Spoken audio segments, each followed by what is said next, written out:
Okay, let me tell you a story. It's part mystery, part financial revolution, and honestly, part modern day myth.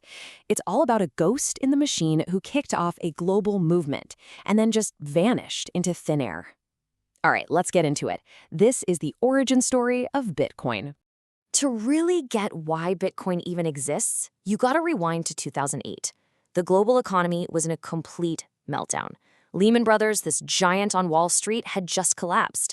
Nobody trusted the banks anymore, and people were furious that their tax money was being used for these massive bailouts. The whole system just felt broken. It felt rigged. And right in the middle of all that chaos, this anonymous figure, known only as Satoshi Nakamoto, launches the Bitcoin network. And they made their feelings pretty clear with this message, hidden inside the very first block ever created.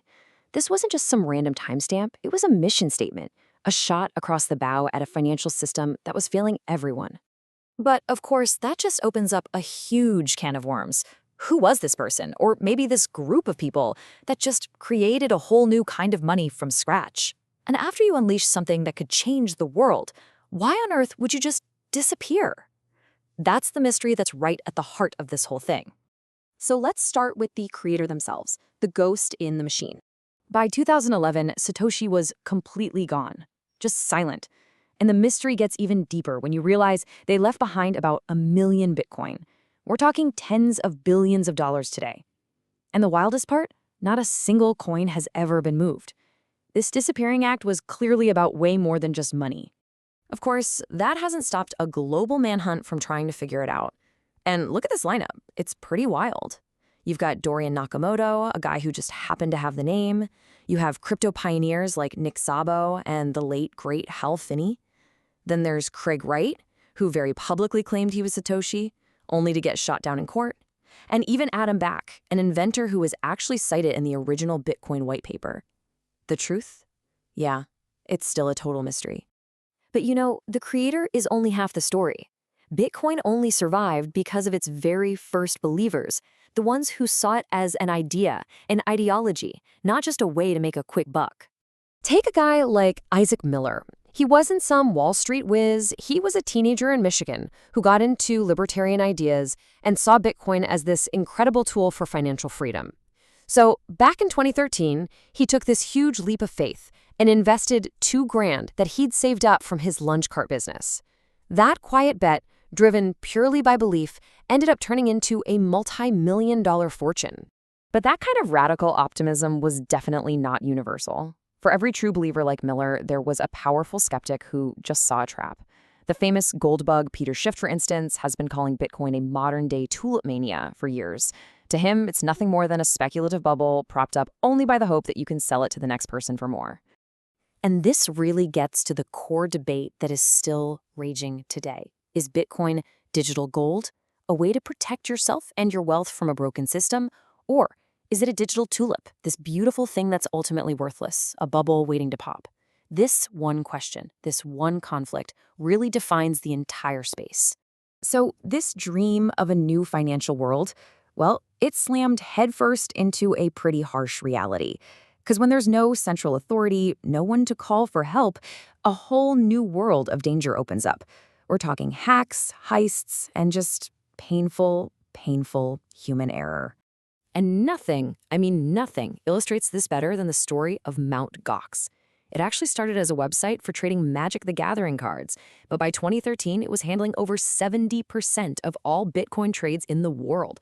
And then, in 2014, it just collapsed. 850,000 Bitcoin, worth hundreds of millions at the time, just vanished. Poof, gone. The Mt. Gox disaster taught the community a very, very hard lesson, and it gave birth to this mantra you hear all the time. Not your keys, not your coins. What that really means is simple. If you're trusting someone else, like an exchange, to hold your crypto for you, you don't actually own it, and that trust can be broken in a catastrophic way. But hacks are one thing. Sometimes the most painful losses are the ones that are self-inflicted. Just take a look at this number for a second. $500 million. That is the rough value of 8,000 Bitcoin that an IT worker named James Howells mined way back in 2009. In 2013, he was cleaning his office and accidentally threw away the hard drive that had the keys on it. Today, that drive is buried somewhere under 200,000 tons of garbage in a landfill. It's it's just a legendary, gut-wrenching cautionary tale. And yet, and this is the wild part, despite all the chaos, the hacks, the lost hard drives, Bitcoin didn't just survive, it started to evolve. It began moving from the fringes and creeping into the world of mainstream finance. A whole new chapter was starting. And maybe no one embodies this shift better than Michael Saylor. He's the CEO who famously started converting his public company's cash reserves into Bitcoin, treating it as a better form of money. His conviction is just absolute, and this quote says it all. There is no second best. For him, Bitcoin isn't just another asset class. It's the only one that truly matters for the future. In this new era isn't just about finance. The network itself is actually evolving. It started with this simple vision for peer-to-peer electronic cash. Then we saw experimental tokens like BRC20s, which kind of proved that you could build new kinds of assets right on top of Bitcoin. And now, with things like ordinals, which let you inscribe digital art on the network, and runes, it's becoming a platform for a whole new creative economy. For culture, for gaming, you name it. So think about it. Bitcoin starts as this quiet protest against the 2008 crisis. It survives this absolute Wild West period, and now it's transforming into something totally new. Which, of course, brings us all the way back to that central mystery. After all this history, all this chaos and evolution, does it even really matter who Satoshi was?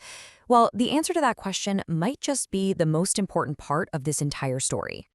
And here's the brilliant twist. Satoshi's anonymity isn't just some fun little mystery, it's a feature. It's the whole point. By disappearing, Satoshi made this genius move. They ensured Bitcoin would have no leader to corrupt or pressure or attack. There's no CEO, no board of directors, no single point of failure. Their disappearance is exactly what protects the network and fulfills its promise of being truly, completely decentralized. The story of Satoshi's ghost is clearly far from over. In fact, it feels like it's evolving every single day. If you want to dive deeper into the legends, the crazy heists, and what the future might hold for all of this, it's all explored in the book What We Talk About When We Talk About Bitcoin. The story is really just getting started.